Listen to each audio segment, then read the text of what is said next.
speak here. I want to thank everyone for coming out. Some of you know everything about who we are and what we do, and I'm sure some of you don't. Some of you have worked on this project, and some of you it's the first time you've seen it. But it's, as you can see, God's done a magnificent transformation here. And I really, if you look at the picture in the corner, I really see this building as a microcosm and a parable of what God does when He touches the life of somebody. The transformative process that happens there, and God creates someone. This rock is symbolic in this community. After we purchased the property, we found out the symbolism of this rock. And this one man was walking down the street on a Saturday, and I saw him, and he was just walking down the street, nodding his head with a big smile on his face that told me that there was a story behind the smile.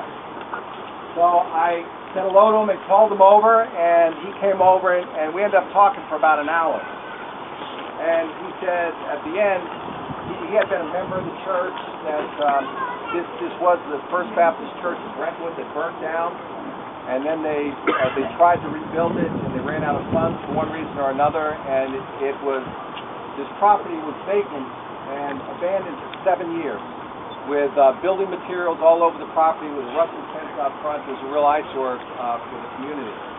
But the gentleman that was walking by was a member of the church, and he said, "I am so glad you still have the McNair rock." I had no idea what he was talking about. So I said, "Well, what do you mean McNair rock?" He goes, "Well, when I grew up, there's no cell phones." He was about my age, and I said, "Really?" And he said, "So we all met at the rock. And when someone said, 'Come to the rock,' everybody knew what that meant. If you're coming out of your house at 2 in the morning, it's always 'Come to the rock,' and everybody knew where 'Come to the rock' meant. Because on this rock, we'd lay out our blankets, we'd put our 40s on the rock, and we'd have our party out here around this rock. This is where the neighborhood met. I'm so glad that you're here." Second story. I went to Assemblyman Ramos' office to speak to him. I was trying to get something done on the property. And I ended up, how sometimes you think you're there for one reason, you end up there for another reason you didn't even know. And his name was Eli. Eli started asking me about what we do as a mentoring ministry, and he's a Christian young man. And he said, "Well, I grew up in Brentwood. Where's your building?" And I told him what street it was on. And he said, "Well, wait a minute, I grew up on McNair." I said, "Well, then you have to know. You know where the church was?" He goes, "You're kidding, right? The Brentwood Church?" I said, "Yeah." I said, "That's the building." His eyes just filled up, and he said, "When that building was abandoned, I would walk by it every day as a teenage boy, and it saddened me so much that this building was abandoned. One day, I was so overwhelmed with grief that this building, which was such a lighthouse of hope in this community for so long, I was so upset that it was abandoned that I climbed the fence and I walked around that building and I prayed that God would redeem this building for His purpose in this neighborhood." And I got to say, today his prayer was answered. Boy, howdy. Boy, howdy. So this is Yeah.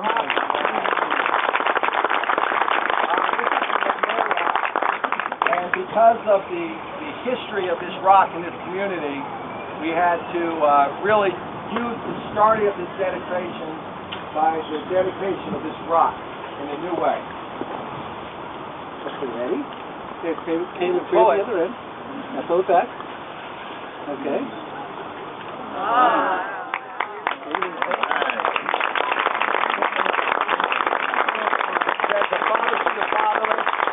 A defender of widows is God in His holy dwelling. And then on this side, in these letters, and you'll have to, if you come up here to touch it, just avoid the flowers, but it's deeply embedded with the word Jesus, the rock, the way, the truth. And people in this community can still say, "Come to the rock." The meaning is a little different. If you folks would just turn around, we're going to have a ribbon cutting, then we're going to be going into the building for just a brief time of prayer and dedication.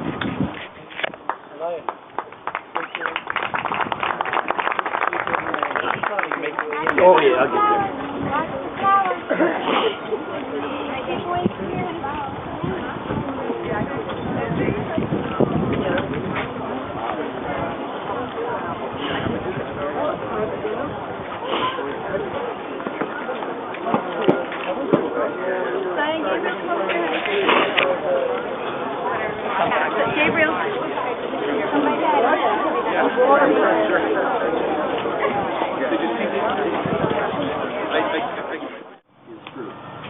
So as we cut that ribbon, we celebrate the fact that yes, they did leave this household with our family, but they have moved on with their Heavenly Father, and we will see them again if we also know Christ.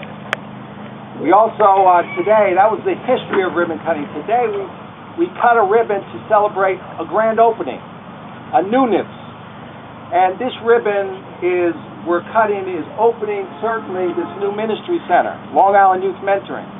But this is just a tool. And it's a tool that's going to be used by God to minister to fatherless children across Long Island for generations to come, to celebrate the newness in life. We are no longer destined to follow patterns from generation to generation of poverty or dependence or dysfunction. Christ offers us newness of life. So as we cut this ribbon, we celebrate both the history and the going on of our loved ones to be with the Lord, and also the fact this is a brand new beginning, not only for this building, but for this building to be used as a tool for new beginnings for countless children to come. So as you gentlemen grab the scissors, these are hopeful looking, but they're quite substantial. After Vic is done, he's going to trim the hedges. But as we cut this, I'd like you to do something with me that when other people have done this, I felt a little awkward, but I'm going to ask you to do it anyway. If you would repeat after me two things.